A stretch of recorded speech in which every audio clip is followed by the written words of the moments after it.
Hi, my name is James, and we have Donald, Kaitlyn, and Terrell, and our topic today is complications of green infrastructure. Throughout the presentation, we'll be talking about basic information about green infrastructure and also complications of trying to help our community waters.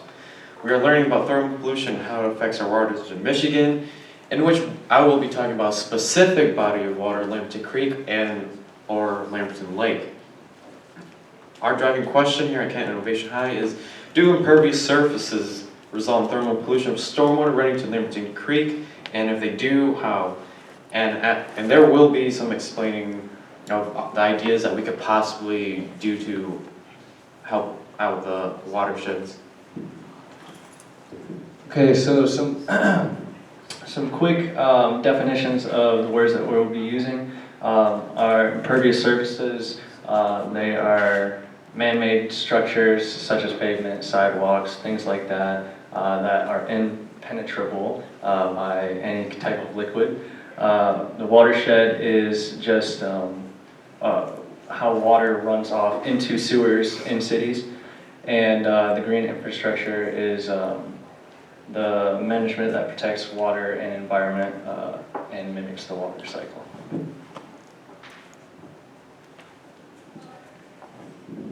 Okay, the main pollutant of our water and our watersheds is stormwater runoff. Stormwater runoff pollution is basically when it rains, like all of the junk that's on the pavement, such as litter, animal waste, leakage from cars, and other pollutants is picked up by the water flowing from the gutters and the drains, and into the drains, which is essentially deposited directly into our lakes and rivers. Another concern about it is the thermal dynamics, like not the thermal part of it. Because regular concrete gets really hot really fast and it warms up the water, which goes directly into our lakes and our rivers, which creates very negative effects for wildlife, which is living in water. And this is a really big concern because we get our drinking water from our lakes, and as well as a lot of other practical uses for water from our lakes and our rivers. So if we pollute the water we need to drink from, that's clearly a really big issue. And yeah, soon there's gonna be a shortage of water, and that's already an issue in some areas. So yeah, the second leading form of pollution is small scale issues, and what that means is that it's basically things that everyday citizens can do to prevent the whole water pollution. So they could wash their cars on the grass rather than their concrete pavement, so as to avoid all of the nasty stuff that was on your car before going directly into our drains and our waters and all that jazz. Okay, next I'm going to talk about the different types of green infrastructures. Rooftop gardens, which is the garden on the roof. This is kind of self-explanatory, but basically you plant a bunch of plants on the roof, and then you can put solar panels up with them, which not only helps the plants grow because they need it, but it also helps with the thermal part of it. It helps keep the city cool, and it's also a way to beautify the city. So that's a big part of it as well. And the next one is porous concrete, which is that right there. And it's basically the eco-friendly version of regular concrete, because it works just like it, obviously. But it allows liquids to soak through it. This is really a positive thing because it helps with the stormwater runoff issue by preventing the regular pavement from heating up the water and the lakes and the rivers in turn. Another thing porous concrete helps with is the filtering of toxic chemicals that the water can pick up from the ground. liquids soak through the concrete and in the earth are naturally filtered out through the soil, and it doesn't heat up as much because it doesn't get as hot. Actually, another thing that we can also do is there's rain barrels, and I actually own one myself, so I have a lot of kind of basic knowledge on it. What it does is when it rains, all the water will hit your roof, which will run through your gutter system. And when you put this actually at the output of your gutter system, and it will collect all the water. There's usually like a filter up top right where the spout comes through, so it gets rid of anything that could be on your roof, like small bits of shingles and things. And then you'll end up with just this barrel full of rainwater. And it's got a little spout on it as well, so you hook up a hose to it and you can actually end up watering your garden with it, and that's what we end up doing at my house. And we don't have to use water from our house, which helps with our water bills, and then obviously it's not having the water go right into the rivers or anything. So it's helping with our, as Kaitlyn said earlier, our major form of pollution, which is stormwater runoff. And the fourth thing that we can do, they're called curve planters, and they look exactly like this. They can be, just on any kind of curb, really. And it's almost, instead of having it on your roof like a rooftop garden would be, it would be, as I said, on a curb. And so it's got the same general principle. All of the water would run off from either the sidewalks here, or it would rain directly on them, and it would be more naturally filtered out before it went into the water at all, or even then the plants that are in there would suck up all the water and just make it a lot cleaner, or use it to grow. And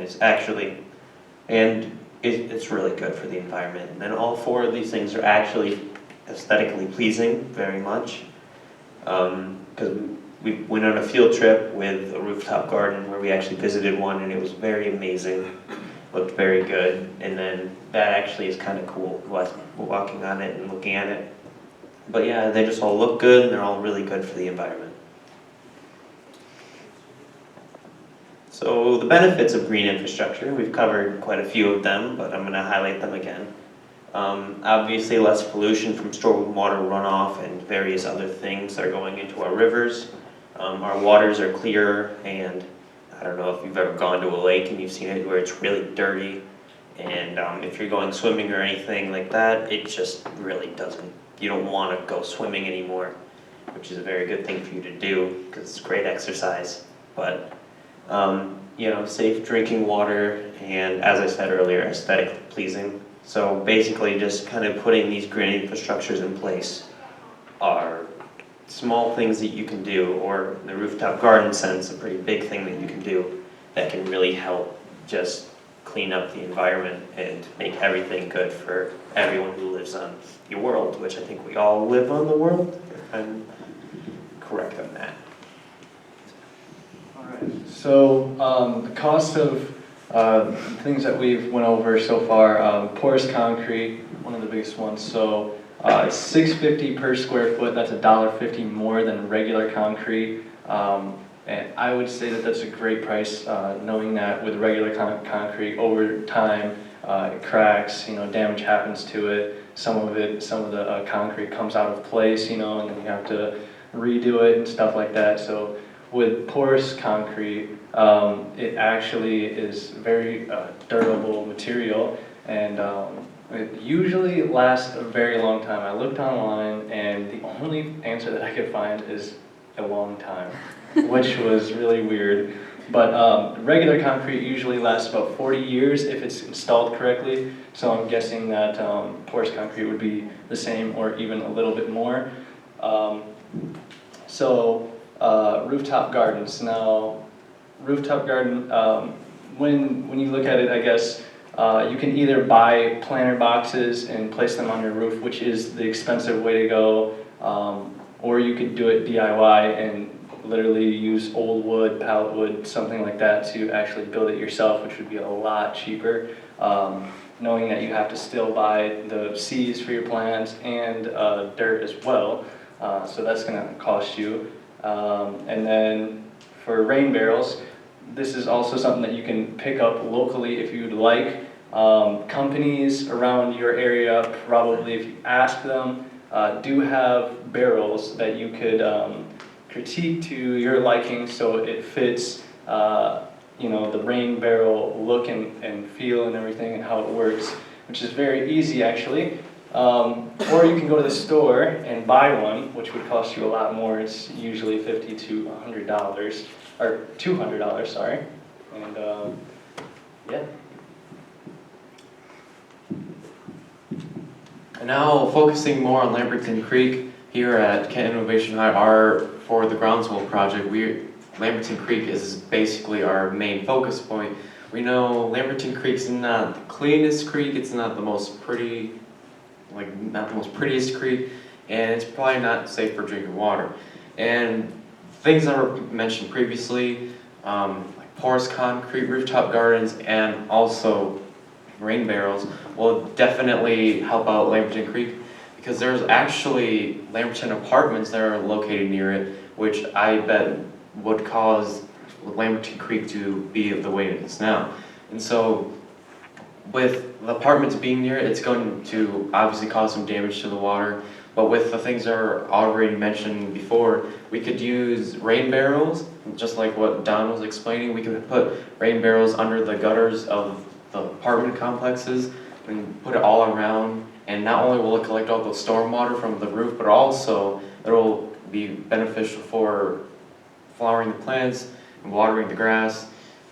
And then also for another way to help out with Lamberton Creek, rooftop gardens. Rooftop gardens would be perfect, especially for apartment complexes, because there's a lot of buildings around near it, and with the rooftop gardens being on top of it, then again, it's gonna collect all the storm water and use it for the plants. You could harvest, if you plant tomatoes up there, you could use that and eventually sell it, eat it for your own personal purposes. And also with the porous concrete, with the idea of the porous concrete near especially local areas, we're not going to replace all the concrete in the apartment complexes with porous concrete, because that would take a lot of money to be able to fund all the porous concrete, but also take a lot of time. So instead of doing all of the cement around there, we could just use the parking spaces and have only those be the porous concrete, because normally when you see cars leaking oil, they're not leaking oil while they're still driving, they're normally leaking oil when they're parked. And so when the parked cars are leaking oil, or if anything, since the storm drains are naturally near the curb, then the porous concrete being right there would also stop all the runoff from getting into the sewage, and also the car oil will also just seep in there and wouldn't cause any damage. And tying back to our main topic, access and liability, so that's going to be a huge problem, because we don't know if we're necessarily allowed to go to these apartments and do all these things that I've mentioned. We obviously have to get permission from the landlord, their permission from the people that work around Lamberton Creek, and so that's going to be an issue, and liability being responsible for whatever we do. So we would have to hire professionals, and so they can help us out with it, because we can't do it manually, because we don't have the skills to be able to add in porous concrete, take out the regular concrete. So we're gonna have to be responsible for our own actions, and simply cost, like what Terrell was saying, not all the things we talked about are really cheap. They're obviously very beneficial, and if there's ways we can raise or fund money to be able to afford all this, and if we can get the access and liability things straight with the landlord or people that work around there, then a couple of years, then Lamberton Creek will be looking in with water, it's going to be tasting a lot better. And hopefully, if this follows through, then we can not only do it to small lakes and creeks, but then we can start expanding to bigger bodies of water. Any questions?